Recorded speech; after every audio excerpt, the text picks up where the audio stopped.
Assalamualaikum warahmatullahi wabarakatuh. Perkenalkan, nama saya Diah Elustari, NPM 207551010 dari Akuntansi Perpajakan 5A. Di sini saya akan menjelaskan tentang akuntansi pemerintahan dan siklus akuntansi daerah. Yang pertama ada pengertian akuntansi sektor publik. Akuntansi sektor publik sendiri yaitu adalah akuntansi yang diterapkan di sektor-sektor publik atau public sector accounting.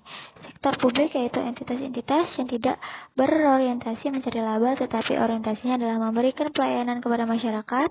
Dan di sini ada contoh-contoh entitas publik yaitu entitas yang bentuknya yayasan, terus pemerintah daerah, kemudian pemerintah pusat, universitas, dan sekolah. Kemudian yang kedua ada reformasi akuntansi pemerintahan. Bisa kita lihat di sini, ini ada reformasi akuntansi pemerintahan.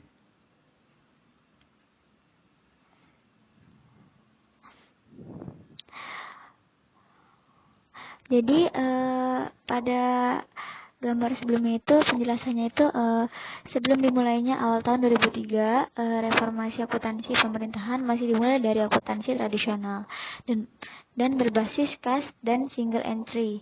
Kemudian pada tahun 2003 sampai dengan tahun 2004 reformasi akuntansi berganti menjadi Undang-Undang Keuangan Negara dan Perbendaharaan Negara, dan pada tahun 2005 sampai dengan sekarang berganti lagi menjadi akuntansi modern berbasis aktual dan double entry di Peraturan Pemerintah Nomor 71 Tahun 2010 PSAP. Kemudian di sini ada standar akuntansi pemerintahan. Standar akuntansi pemerintahan sendiri yaitu yang pertama ada di PP nomor 71 tahun 2010 tentang standar akuntansi pemerintahan atau SAP. Kemudian ada pengertian SAP adalah prinsip-prinsip akuntansi yang diterapkan dalam menyusun dan menyajikan laporan keuangan pemerintahan. Kemudian dalam PP 71 tahun 2010 tentang standar akuntansi pemerintahan terdapat 3 lampiran, yaitu yang pertama adalah lampiran 1 tentang standar akuntansi pemerintahan berbasis akrual. Yang kedua ada lampiran 2 tentang standar akuntansi pemerintahan berbasis kas menuju akrual. Dan yang terakhir, yang ketiga ada lampiran tentang proses penyusunan standar akuntansi pemerintahan berbasis akrual. Yang selanjutnya yaitu pengertian SAP. SAP sendiri yaitu merupakan pedoman dalam penyusunan laporan keuangannya, pedoman bagi pemerintah daerah dan pusat. PSAP hanya digunakan untuk pemerintah daerah dan pusat. Sektor entitas publik yang lain harus berdasarkan PSAK, tetapi di laporan keuangannya berdasarkan bukan PSAK 1 tetapi ke ISAK 35 khusus untuk entitas publik, nirlaba, atau yang tidak mencari laba. Contohnya jika universitas negeri pakai SAP, kalau swasta pakai PSAK ISAK 35. Kalau di rumah sakit itu milik pemerintah, maka pelaporan keuangannya menggunakan pernyataan standar akuntansi pemerintahan. Nah, kalau rumah sakitnya itu adalah milik swasta dan berbentuk yayasan, maka pelaporan keuangannya mudahkan menggunakan PSAK ISHK 35. Tetapi kalau rumah sakitnya itu adalah milik swasta berbentuk perseroan, maka dia menggunakan PSAK yaitu PSAK 1 di dalam penyusunan penyajian laporan keuangannya. Kemudian selanjutnya ada standar akuntansi pemerintahan. Standar akuntansi pemerintahan yaitu terdiri dari lampiran 1 standar akuntansi pemerintahan berbasis akrual berisi yang pertama yaitu kerangka konseptual akuntansi pemerintahan. Yang kedua ada PSAP 01 penyajian laporan keuangan. Yang ketiga ada PSAP 02 laporan realisasi anggaran berbasis kas. Yang keempat ada PSAP 03 laporan arus kas. Yang kelima ada PSAP 04 catatan atas laporan keuangan. Yang keenam ada PSAP 05 akuntansi persediaan. Yang ketujuh ada PSAP 06 akuntansi investasi. Yang ke-8 ada PSAP 07 akuntansi aset tetap. Yang ke-9 ada PSAP 08 akuntansi konstruksi dalam pengerjaan. Yang ke-10 ada PSAP 09 akuntansi kewajiban. Yang ke-11 ada PSAP 10 koreksi kesalahan, perubahan kebijakan akuntansi, perubahan estimasi akuntansi dan operasi yang tidak dilanjutkan. Dan yang ke-12 ada PSAP 11 laporan keuangan konsolidasian. Dan yang ke-13 ada PSAP 12 laporan operasional. Kemudian ada standar akuntansi pemerintahan. Di standar akuntansi pemerintahan sendiri yaitu terdapat standar akuntansi pemerintahan atau SAP dikembangkan oleh Komite Standar Akuntansi Pemerintahan atau KSAP. Terdapat di link tersebut di http://www.ksap.org. Kemudian ada kerangka konseptual akuntansi pemerintahan adalah konsep dasar penyusunan dan pengembangan SAP. SAP merupakan acuan bagi KSAP penyusun laporan keuangan, pemeriksa, dan pengguna laporan keuangan dalam mencari pemecahan atas sesuatu masalah yang belum diatur dalam pernyataan standar akuntansi pemerintahan. Dan yang terakhir ada interpretasi pernyataan standar akuntansi pemerintahan yang selanjutnya disingkat IPSAP adalah penjelasan, klarifikasi, dan uraian lebih lanjut atas PSAP. Yang kemudian ada pengertian akuntansi pemerintahan. Di sini pengertian akuntansi pemerintahan sendiri yaitu akuntansi pemerintahan adalah sebuah kegiatan jasa dalam rangka menyediakan informasi kuantitatif terutama bersifat keuangan dari entitas pemerintah guna pengambilan keputusan ekonomi yang nalar dan dari pihak-pihak berkepentingan atas berbagai alternatif tindakan. Dikutip dari Halim 2007, dan sistem akuntansi pemerintahan merupakan serangkaian prosedur mulai dari pengumpulan data, pencatatan, pengiktisaran dan pelaporan posisi keuangan dan operasi keuangan pemerintah daerah. Selanjutnya ada peran laporan keuangan daerah. Perannya sendiri yaitu menyediakan informasi yang relevan mengenai posisi keuangan dan seluruh transaksi yang dilakukan oleh pemerintah daerah selama satu periode pelaporan.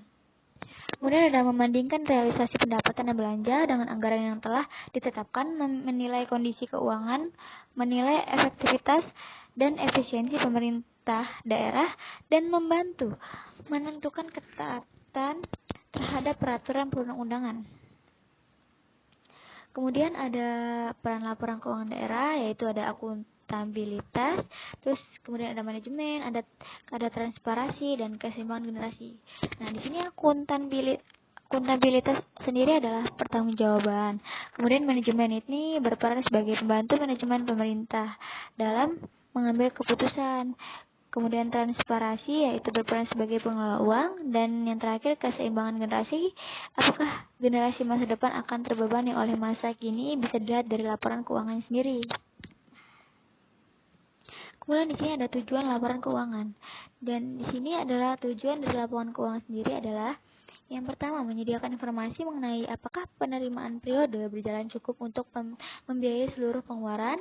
Terus yang kedua, menyediakan informasi mengenai apakah cara memperoleh sumber daya ekonomi dan alokasi telah sesuai dengan anggaran yang ditetapkan dan peraturan perundang-undangan.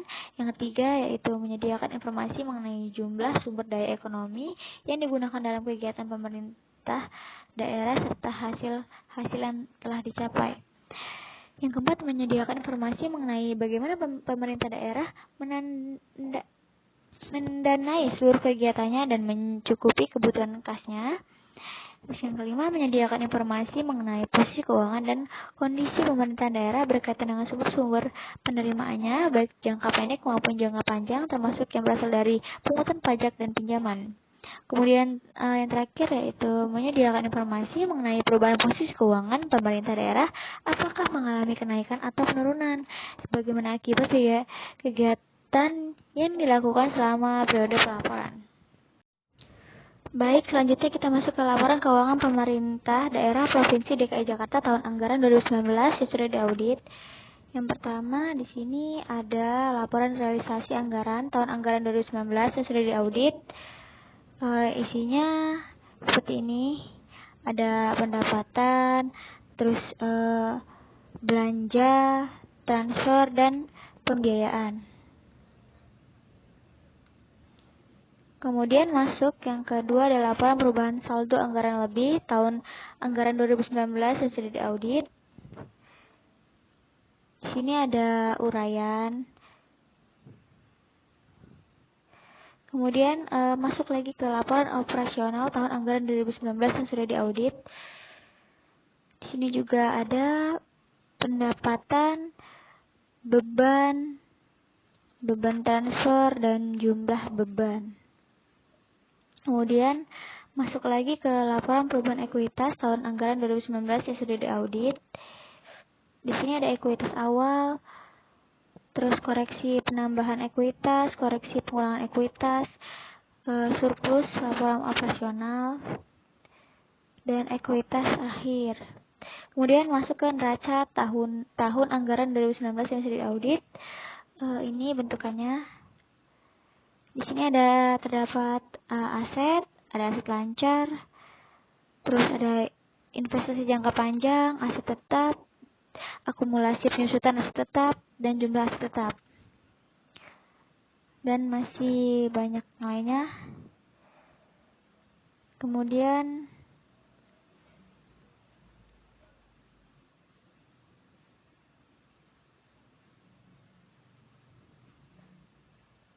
masuk ke laporan arus kas tahun anggaran 2019 yang sudah diaudit.